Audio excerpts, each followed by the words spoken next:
You got to do it like the zombies do. For those of you who have not watched the Disney Channel original movies, Zombies, the movie trilogy, you need to. It is a very silly, it is a very hokey film trilogy, but it has a lot of heart. And anything that's like unapologetically silly, I can 100% get behind, especially when it has heart and the creator's hearts are in the right place. And I believe Zombies does that for me, at least. Today we are going to be talking about zombies, if the intro didn't clue you in. And we're also going to be talking about a show that is hokey and dumb, but it is not unapologetically dumb, and that's a shame. We are going to be talking about the X-Files Season 7 episode, Hollywood AD. I took a Twitter poll, and the results were overwhelming. You guys wanted me to talk about this episode. It's very much, and I believe it's an underrated fan favorite. It's a lot like War of the Copperfodges. People love it. People in the fandom tend to really love this episode. It's got some great Mulder and Scully moments. It's got some great Walter Skinner moments. I think the best Walter Skinner moments in the series. And we'll talk about Mr. A.D. Skinner in a moment. We love our FBI dad, Walter Skinner.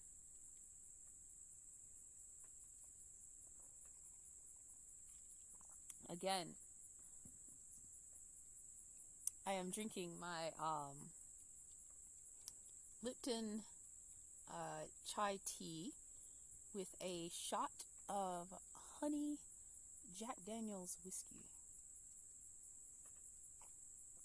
Ooh, and it's very lovely. So, Hollywood AD is written and directed by David Duchovny. And I just want to say, I believe David Duchovny is a much better writer than he is an actor.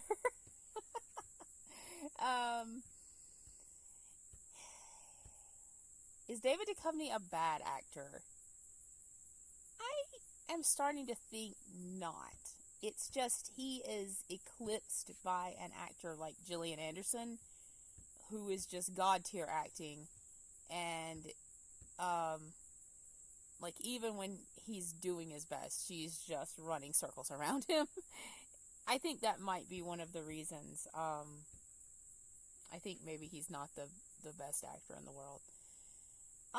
Now, David Duchovny's writing. He wrote several episodes of The X-Files. This one and The Unnatural are probably the most famous ones. The Unnatural is also a big fan favorite. So, I think when David Duchovny, leans into his strengths as a writer, and I believe his strength is in the context of The X-Files, in the episodes he wrote for The X-Files, writing silly and dumb shit. And I think when he leans into that, excuse me, I think when he leans into that, it's very successful. It's when he tries to get deep and philosophical is when it starts to go wrong. I wanted to call this episode Darren Duchovny because it seems as though David is trying to be like Darren Morgan. The Darren Morgan episodes of The X-Files in which Darren Morgan wrote are funny and comedic, but they're also dark and philosophical. Clyde Bruckman's Final Repose, Jose Chung's From Outer Space are probably his two most famous ones. And David can't get there. We'll talk about that in a little bit. Now, when David is writing silly and stupid shit,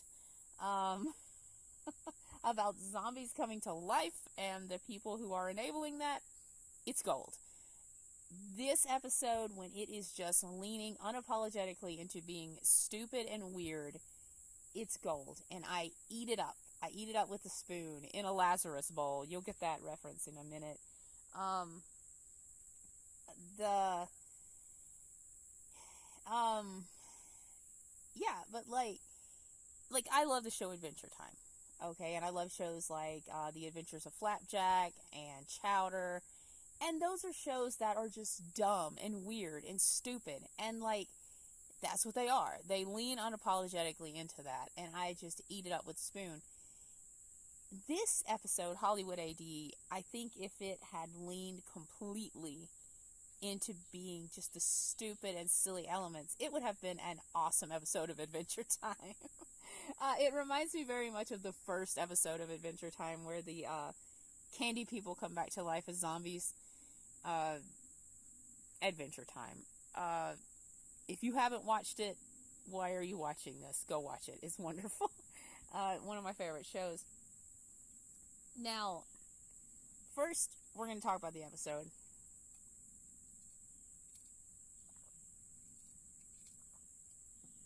The episode opens with Mulder and Scully in a movie theater. They're watching a movie about them. Mulder and Scully in the movie, as portrayed by Gary Shandling and Téa Leoni. Téa Leoni, in case you don't know, was married to David Duchovny for a bit, and they are now divorced. She was married to him during the kind of golden years of the X-Files. So, you see on the screen the cigarette smoking pontiff. He is portraying a character called O'Fallon, who we'll meet in just a minute, and he's about to kill Scully, and Gary Shandling Mulder has this thing called the Lazarus Bowl, and the episode will explain later why it controls the zombies, but it does.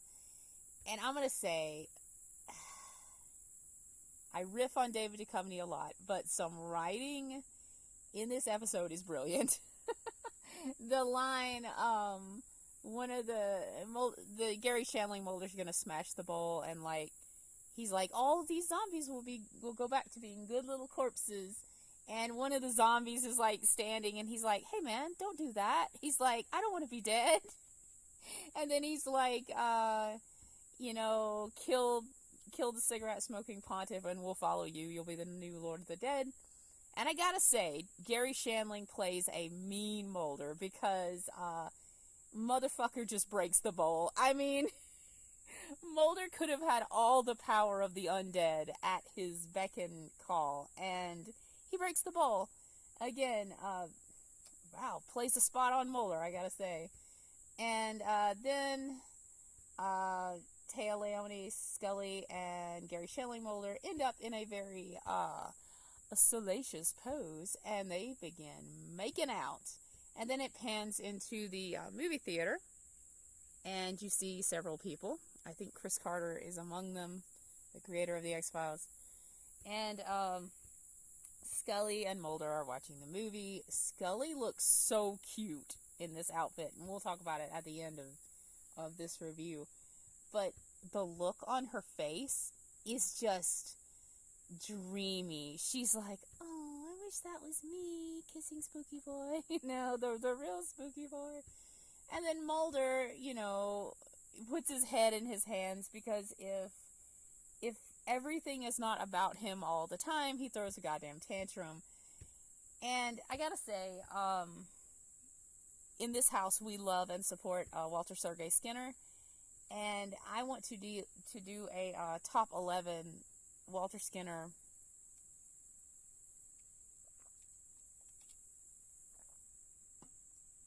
best moments. And this will most definitely be in the top 5, if not the top 3. Mr. Skinner's like sitting in front of them, I think, and he like turns around, has the biggest smile on his face. Mr. Skinner is so cute in this episode. And that would be cute enough. Like, he's smiling, he's happy, he's waving to the agents. but he looks at Mulder and, like, kind of gestures to the screen.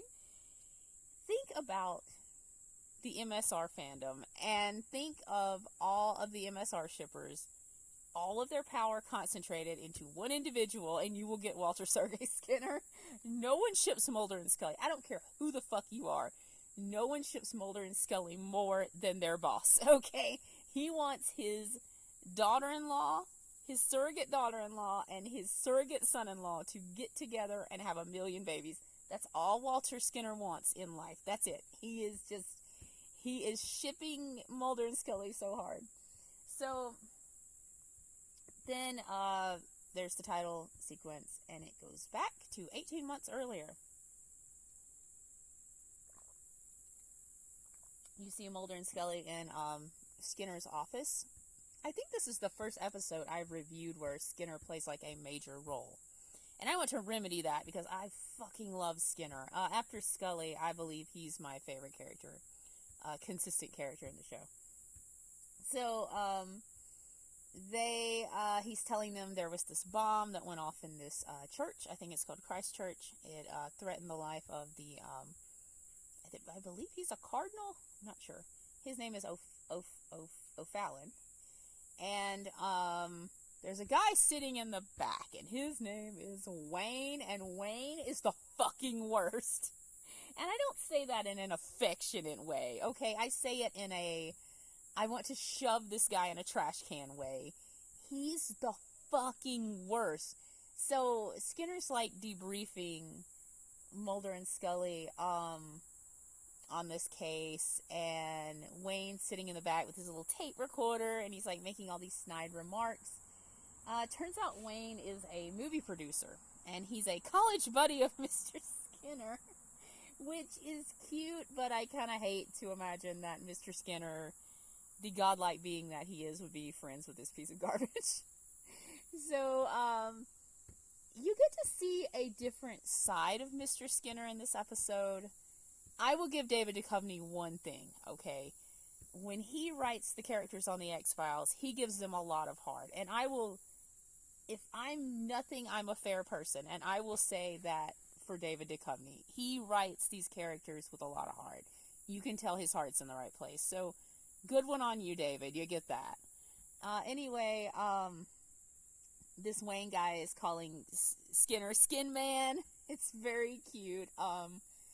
I like to imagine a universe where Mulder and Scully got to raise their kids, and like they call Uncle Walter Skin Man especially when they want something. They're like Uncle Skin Man, take us to the water slide. And you know he spoils those kids. So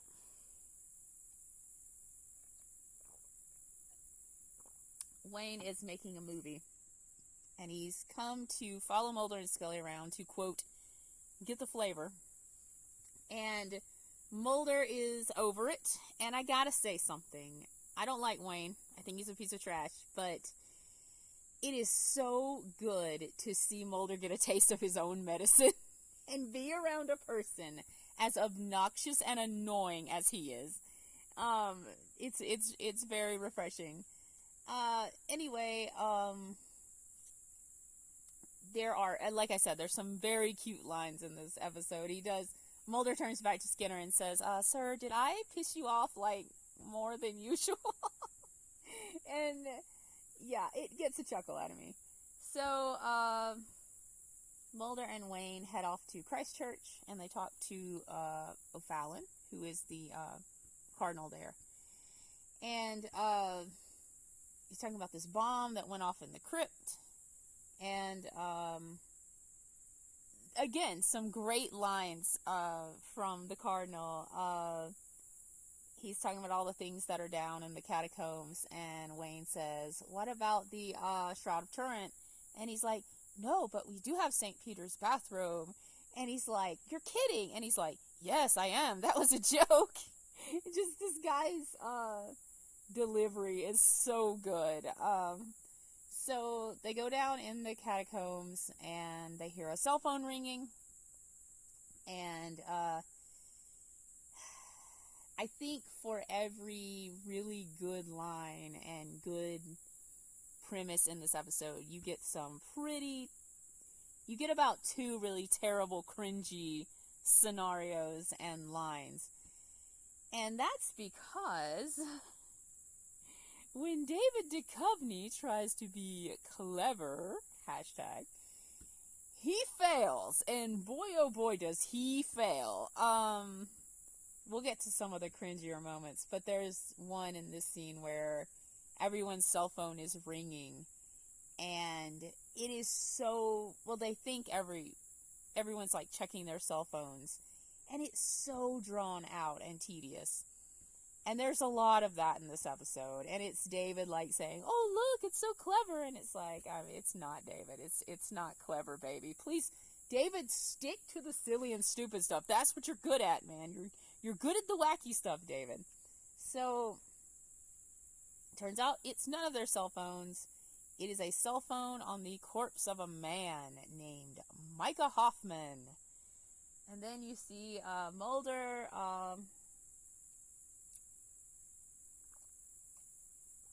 being a goddamn fanboy. And I gotta say, I love fanboy Mulder. I love fanboy Mulder, and I love fangirl Scully. My wrist is cramping again.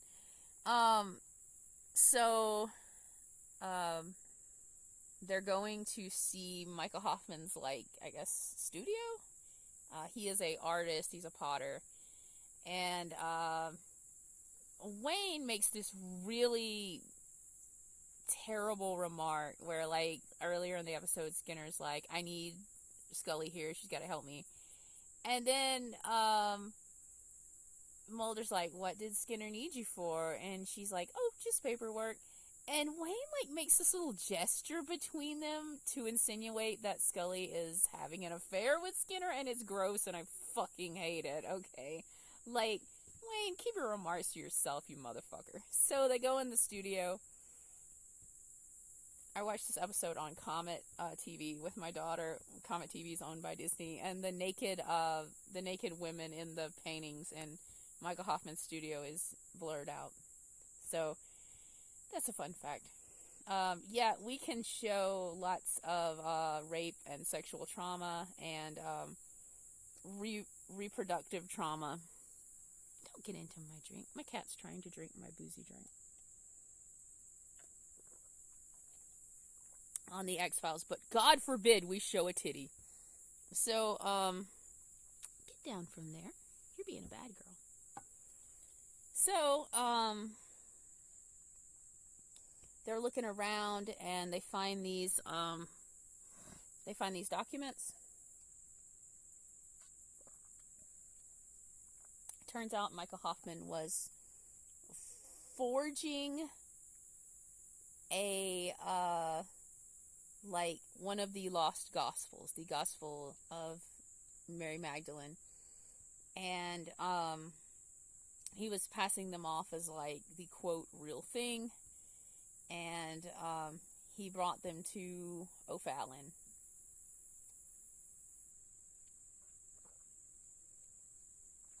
And O'Fallon hid them, and, he was going to destroy them because he did not want his congregation to, find out about these things, because the Christ portrayed in that gospel was not the, quote, Christ he loved. And, again, David trying to be a clever writer. But this metaphor does kind of work of,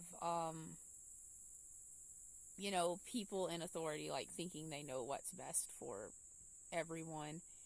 You see that thread running throughout the X-Files, usually by very evil men in power, where they're like, people won't know how to handle this, so we've got to hide this information from them at the detriment to those people. I guess draw your own conclusions. So, and because Mulder, the believer, won't believe in anything connected to faith, because he loves to gaslight Scully. Okay, that's just the truth. He tells himself and Scully and everyone, he's like, you know, this was all just a hoax, and the bomb got planted. Um, Mulder is very much the skeptic in this episode. And it's not annoying to the point where he's the skeptic in an episode like Revelations, where he just keeps gaslighting Scully. Or in an episode like Orison. But it is pretty annoying. Like, one of the things I've never understood is why Mulder does not believe in, religion. Because, especially miracles, my mom and I were watching the X-Files, and she pointed out, she said, miracles are the only thing in the X-Files that has substantial evidence. Like, hard-nosed substantial evidence. And, I can't help but believe that. Like, Mulder has miracles like biting him in the ass 24/7, and he refuses to believe them. There's many theories about this. When I review the episode, Revelations, I'm going to get into why. I think Mulder's the biggest fucking hypocrite not to, because Mulder has his own religion. It's just in, like, Bigfoot and Mothman and lake monsters. So, like, for him to say, like, no, these things can't exist because I don't share this faith, is like, but then he, like, turns around and throws a hissy fit because people ridicule him for his beliefs. I'm like, yeah, Mulder, we all see what a big fucking hypocrite you are. So,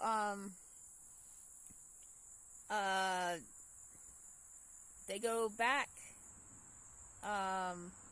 to the crypt, and, Wayne has this hallucination or something, it's not really clear, where he sees these, very bad early 2000s CGI bones kind of putting this little bowl back together. And, he goes back to this diner with Mulder and Scully. He's describing the events to them. And Scully's, like, saying, like, this was a hallucination, which is a very, plausible, explanation. And I don't like Wayne. I think he's a piece of garbage, but I do love his, reply to Scully. He's like, I know what I saw. And he's like, that was CGI animation. And I'm like, okay, David, that's a brilliant line, buddy. And then, Wayne's like, I've got the flavor, I'm gonna go back to Hollywood. And then he tells Mulder and Scully, he's like, you're crazy to believe in the things you believe in. And then he tells Scully, you're crazy not to believe him. And I just want the vine of, what is it? I'm sorry, Daniel, this does not help at all. I also love the way Scully and Mulder immediately dismiss him when he's gone.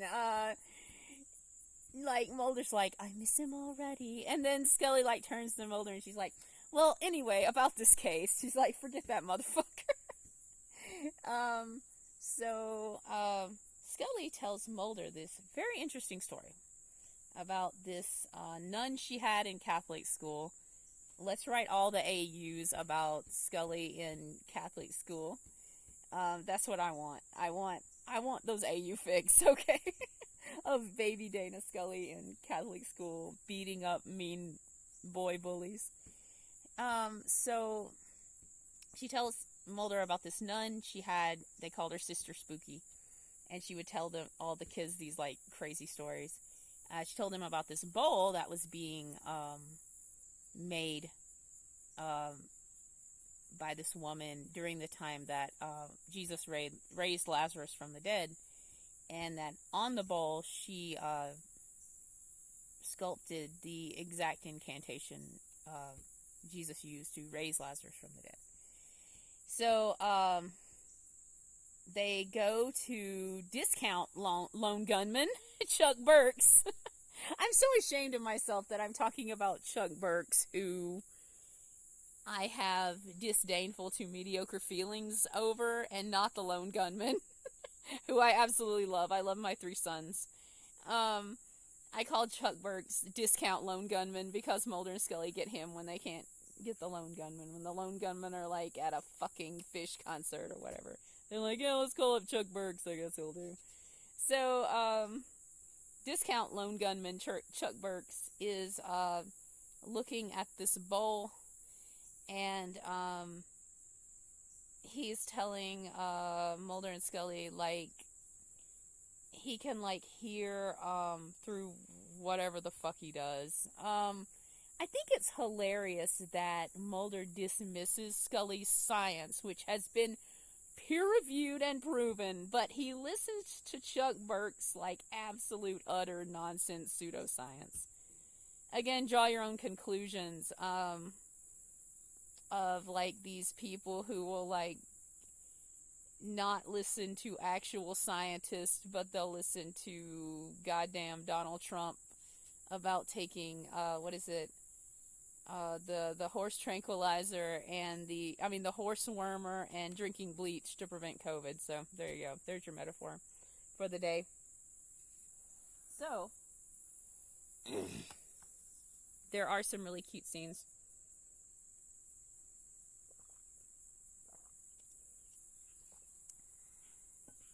Where Chuck is like listening to the quote music this bowl gives off.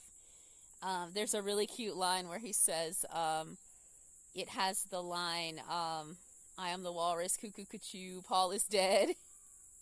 To all of you kids who don't know the story, in the record, I am the walrus, there's supposedly a line and it says Paul is dead, insinuating that Paul McCartney had died. I think that has been disproven. I think Paul McCartney is very much alive and kicking. So, anyway, they come to find out that Mr. O'Fallon has planted this bomb and killed Micah Hoffman. And Scully goes to do the autopsy of Micah Hoffman, and she's weighing his heart, and he just sits up on the autopsy table, and she has a minute. She drops her scalpel, she goes to get it, and he's gone. And again, writers saying, oh, when the paranormal thing comes, Scully can't get a good look at it. Her. Fuck you guys. So when she bends down to pick up the scalpel, of course she has Micah Hoffman's blood on her exam gloves, and she cuts her finger, which is gross. But it's also very interesting.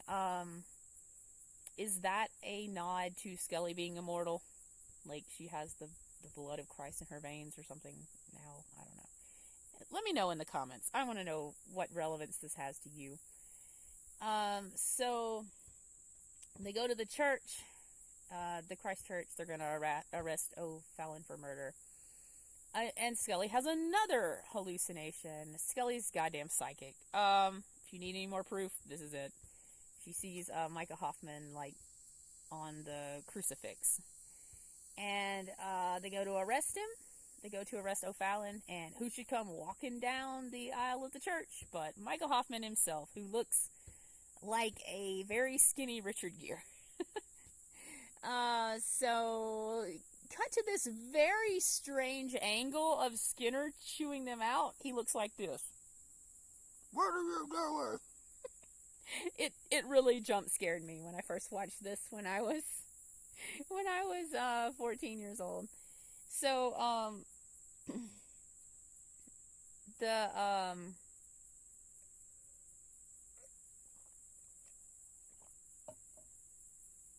Skinner chews out the agents. He's like, Michael Hoffman was alive all along. You know, how dare you do this autopsy on a living person? And Skinner is just like that parent who, like, has given his kids warning after warning after warning, And then after they've done all this atrocious stuff, he finally grounds them. And I'm like, hey, good job, Mr. Skinner. That's a little too, that's, too little too late. He suspends them for 4 weeks. I can't believe it. So,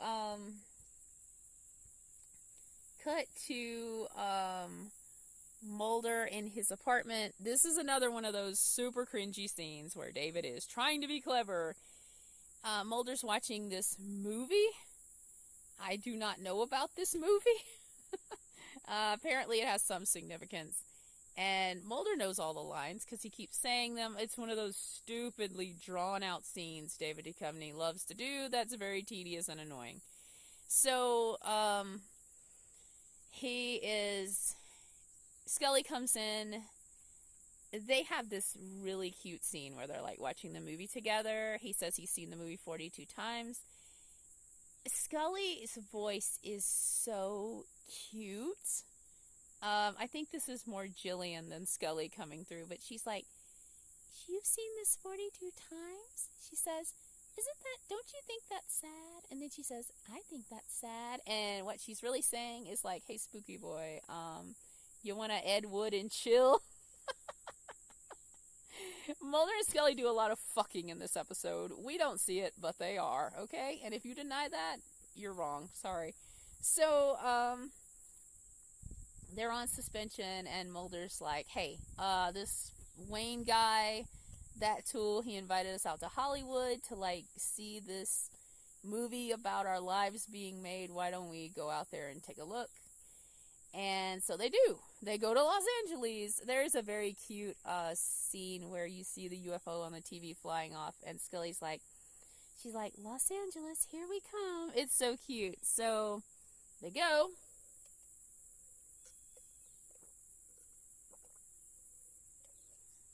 And wouldn't you know it, they meet Gary Shandling and Téa Leoni. And again, very cringy scene where there are so many cringy lines. You can tell David Duchovny wrote this and he's trying to be clever. Where they meet Téa Leoni and she's like, she looks at Mulder and she's like, big fan. He's like, oh, really? And it's long and drawn out and it's so stupid. There is a cute scene where Scully shows Téa how to run in heels. That's really cute. And you see a dog wandering around, and I think that's David Duchovny's dog, Blue. I may be wrong. Correct me if I'm wrong. And then there's another really tedious scene where Gary Shandling's like, what side do you dress from? And Mulder says the left, and it, like, makes it look like this is supposed to have some significance. I have no idea. It's just long and drawn out, and it's really dumb. So, they're watching the filming of the movie, and one zombie takes a bite out of Téa Leoni's shoulder, and it's turkey, and because he's a Hollywood actor, and look at all these actors, they're so spoiled. Yeah, David, we see your clever writing, buddy. We see it. It's not that clever. And he throws a hissy fit. And then, later on, you see the movie being screened, and Mulder and Scully are watching their film counterparts on the big screen. We're back at the beginning of the episode, by the way. And we watch them making out. Excuse me. And then Téa Leoni, Scully, tells Gary Shandling, Mulder, she's like, I'm in love with assistant director Walter Skinner. Mulder pops up out of his chair and starts screaming like a 2-year-old. He's like, I can't take it anymore, Scully. And if you don't think they're married at this point, watch Scully's reaction. She does the most wifey thing to ever wife. And she looks at Mulder and she's like, sit down, baby. Calm down, baby. Sit down. It is so the wife trying to talk her crazy husband down move. Anyway, Mulder storms off.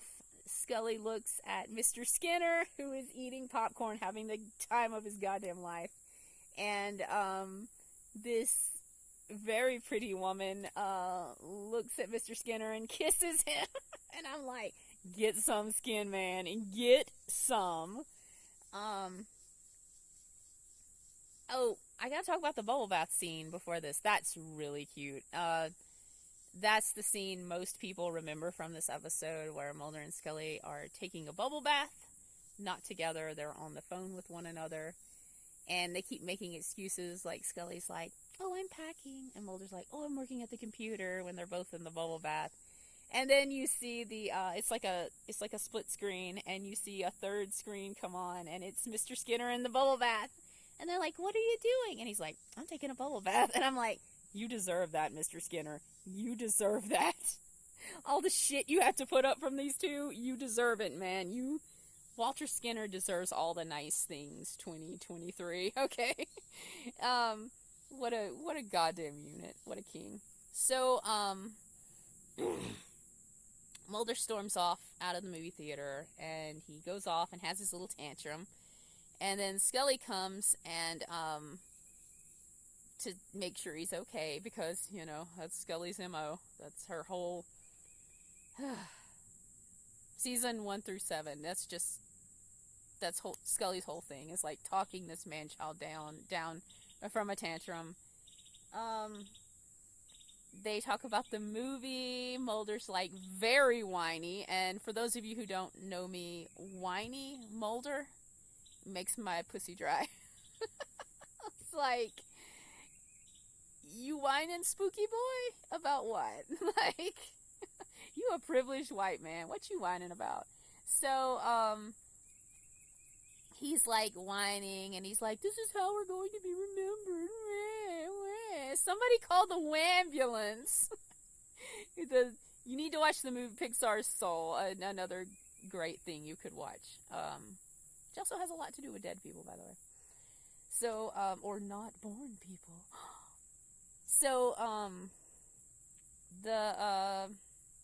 there's another cute scene where Mulder's like, is this how we're going to be remembered by this film? And Scully's like, well, hopefully this movie tanks. That's a really cute scene. And then, you have this long David Duchovny written monologue by Mulder, which makes me want to pull my teeth out with some pliers, where he's like, is this how the dead are going to be remembered? Blah, blah, blah, blah. And it's so boring. And then Scully's like, the dead are beyond caring what people think. Let's adopt their way of thinking. And I'm like, go ahead, Dana Scully, you're great. And they walk off hand in hand. And it is a beautiful moment. And you know what? David Duchovny, are you listening? Are you listening, man? I want to tell you this. Thank you. Thank you for doing this. Thank you for giving us this moment. I know I rag on you a lot, man, but you gave us some wonderful Mulder and Scully character moments, and this is one of them. I love that scene where Mulder puts the plastic Lazarus bowl on the statue's head, and him and Scully walk off hand in hand. It's a beautiful moment. They're going to go off, have a nice dinner, ride in a limousine, and have lots and lots of unprotected sex. And then, you get this great coda scene where the zombies rise up out of the earth and they start dancing, and it hits me in all of the Michael Jackson Thriller feels. It is so Michael Jackson Thriller 1984 music video, where those zombies are dancing. It's very cute. And that is Hollywood AD. I think I covered everything I wanted to talk to you about this episode. This one's going to be 39 minutes, too. I had a lot to say. Yeah. But eat, pray, love the zombies away.